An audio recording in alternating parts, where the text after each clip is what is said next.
नमस्कार, मैं हूं आपका दोस्त विजय विद्रोही। आप मुझसे जुड़ चुके हैं, इसके लिए आप सबका तहे दिल से शुक्रिया। अगले 8-10 मिनट में आपसे जुड़े रहने की कोशिश करूंगा। हमारे खास कार्यक्रम विजय फैक्टर में आप सबका स्वागत है। तो क्या ऑपरेशन सिंदूर सफल रहा? अगर सफल रहा तो कितने % सफल रहा? अगर सफल नहीं रहा तो कसर कहाँ रह गई? मोटे तौर पर ऑपरेशन सिंदूर के 10 प्रमुख सबक भारत के हिसाब से क्या हैं, ये मैं आपको बताने की कोशिश करता हूँ। सबसे बड़ा सबक है कि दुश्मन भले ही कितना कमज़ोर हो, आप उसको दबा सकते हैं, झुका सकते हैं, घुटनों पर ला सकते हैं, लेकिन पूरी तरह से कुचल नहीं सकते, ज़मींदोज़ नहीं कर सकते, मिट्टी में नहीं मिला सकते। अब ये भ्रम है ये पालना कि पाकिस्तान फिर आतंकवादी घटनाओं को अंजाम नहीं देगा, ये अपने आप में भ्रम है। देखिए, अमेरिका वियतनाम से 17 साल लड़ा, वापस जाना पड़ा। यूएसएसआर, उस समय का सोवियत रूस, अफ़गानिस्तान में 10-15 साल तक लड़ता रहा, वापस जाना पड़ा। फिर अमेरिका लड़ता रहा अफ़गानिस्तान में, वापस जाना पड़ा। अमेरिका और क्यूबा के बीच में लंबी लड़ाई चली, कोई अंतिम फैसला नहीं हुआ।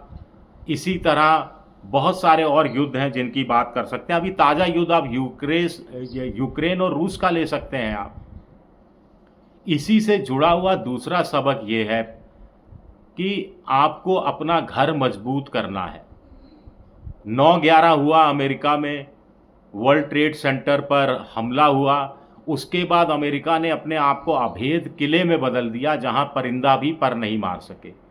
तो भारत को भी उसी संदर्भ में जाना है और जितना पैसा युद्ध के लिए नए नए इलेक्ट्रॉनिक उपकरण की खरीद में हो रहा है, उतना पैसा या उससे कम पैसा इंटेलिजेंस गैदरिंग में, इंटेलिजेंस जो अलग अलग एजेंसीज़ को मिलती है, खुफिया सूचनाएं, उसमें कोऑर्डिनेशन बैठाने में खर्च करना चाहिए। ये व्यवस्था होनी चाहिए। अपना घर आप मजबूत करोगे तो दुश्मन किसी कीमत पर आपके घर में घुस नहीं पाएगा।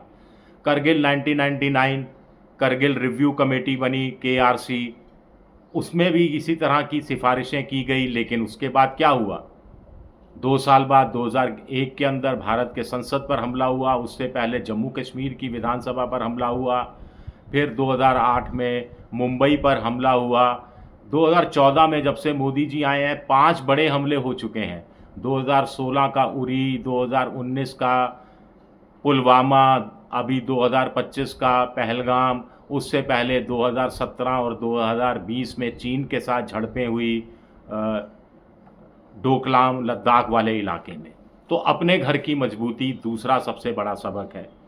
तीसरा सबक है कि इलेक्ट्रॉनिक वॉरफेयर अब बढ़ने वाला है। आर्टिफिशियल इंटेलिजेंस में और पैसा, शोध, रिसर्च कर खर्चने की ज़रूरत है। यूएई जो अनमैन्ड एरियल व्हीकल्स हैं, उन पर पैसा, ड्रोन पर शोध, ड्रोन का इस्तेमाल आगे जाके लड़ाइयों में बहुत इस्तेमाल होने वाला है। चौथा है कि पाकिस्तान और चीन की अद्भुत दोस्ती सामने आई। चीन ने पाकिस्तान को रियल टाइम इन्फॉर्मेशन दी, चीन के हथियारों का पाकिस्तान ने इस्तेमाल किया। लंबे समय तक ये खिंचता ये मामला तो चीन कहीं हस्तक्षेप भी कर सकता था, दूसरा मोर्चा भी भारत के खिलाफ खुल सकता था, इसकी आशंका है। बांग्लादेश एक तीसरे मोर्चे के रूप में क्या भविष्य में उभर कर सामने आ सकता है, इस बात की आशंका है। 3 मोर्चों पर एक साथ भारत क्या लड़ सकता है, इसके लिए किस तरह की सामरिक तैयारियां करनी पड़ेंगी, या अमेरिका, यूरोपियन यूनियन और रूस जैसे पुराने दोस्ती के साथ दोस्तों के साथ दोस्ती का नवीनीकरण कराना होगा। ये एक बड़ी चुनौती है। 5वां सबक है कि न्यू नॉर्मल है। हिंदुस्तान ने तो कह दिया कि साहब अब पाकिस्तान कोई आतंकवादी घटना करेगा भारत के अंदर जिसके लिए पाकिस्तान सीधे सीधे जिम्मेदार होगा, तो भारत इसे एक्ट ऑफ वार समझेगा और पाकिस्तान पर चढ़ाई कर देगा। लेकिन पाकिस्तान का नया नॉर्मल है कि आतंकवादी घटना करो, पाकिस्तान रिएक्ट करेगा तो परमाणु जखीरे खतरे में हैं, परमाणु हथियार छोड़ देंगे, इस तरह का रोना रो। और दुनिया के जो यूएसए, यूरोपियन यूनियन और दूसरे देश हैं, उन सबको चिंता में डाल दो और सीज़ फायर करवा लो। तो इसका कोई तोड़ बहुत ज़रूरी है भारत के हिसाब से। छठा सबक है कि रूस हमारा खास दोस्त हुआ करता था। अभी भी देखिए S-400, S-400 मिसाइल की चर्चा हर कोई कर रहा है। लेकिन भारत इस बीच यूएसए की तरफ तेजी से झुका है। दूसरी बात है कि चीन और पाकिस्तान की दोस्ती है और चीन और रूस की दोस्ती है, और भारत और रूस की दोस्ती उतनी नहीं रही जितनी पहले हुआ करती थी, या रूस को ऐसा प्रतीत होता है। तो ऐसे रूठे हुए दोस्तों को मनाया जाना बहुत ज़रूरी है। हालांकि रूस यूक्रेन युद्ध में यूक्रेन के पक्ष में भारत एक बार भी नहीं आया, और रूस का उसने एक तरह से साथ दिया था, जिसका फ़ायदा भी मिला कि क्रूड ऑयल करीब 30% के रियायती दामों पर रूस ने भारत को बेचा था। सातवां सबक है कि ऑपरेशन सिंदूर का राजनीतिक मकसद भी कोई था क्या।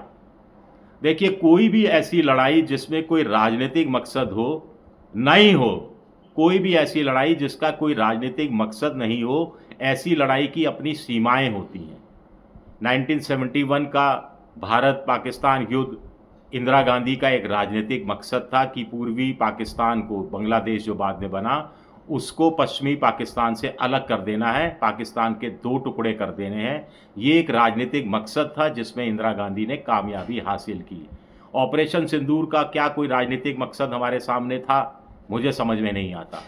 क्या अगर पाकिस्तान ऑक्युपाइड कश्मीर पर कब्जा करना है, जिसकी बात विदेश मंत्री से लेकर राजनाथ सिंह करते रहे हैं, तो उस हिसाब से हमारी सामरिक तैयारी नहीं थी, उस हिसाब से लड़ाई भी लड़ी नहीं गई।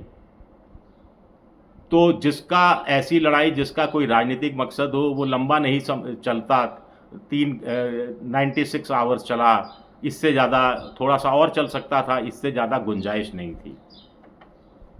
आठवां सबक है, सबक ये हमें सिखाता है कि पाकिस्तान की सेना ने क्या सबक सीख लिया है। क्या पाकिस्तान की सेना को हमने सबक सिखा दिया है? क्या पाकिस्तान की सेना इस कदर नष्ट हो गई है कि अब वो सर नहीं उठा पाएगी? क्या पाकिस्तान की सेना को इस तरह हमने नेस्तनाबूद कर दिया है कि अब वो आतंकवादियों का सहारा लेने से या आतंकवादियों को सहारा देने से, उनका भारत के खिलाफ इस्तेमाल करने से पहले 2 बार सोचेगी? जवाब आप सोचिए।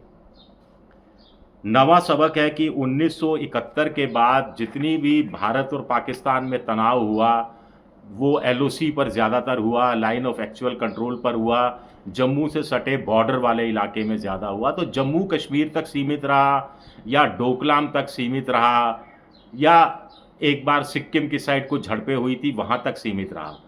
लेकिन पहली बार ऐसा हुआ, जम्मू शहर, पंजाब के कई शहर, राजस्थान के कई शहर, गुजरात के कई भुज जैसे शहर, यहाँ पर पाकिस्तान के ड्रोन आकर गिरे, मिसाइलें आकर नष्ट कर दी गई, वो अलग कहानी है, लेकिन पाकिस्तान यहाँ तक बढ़ आया।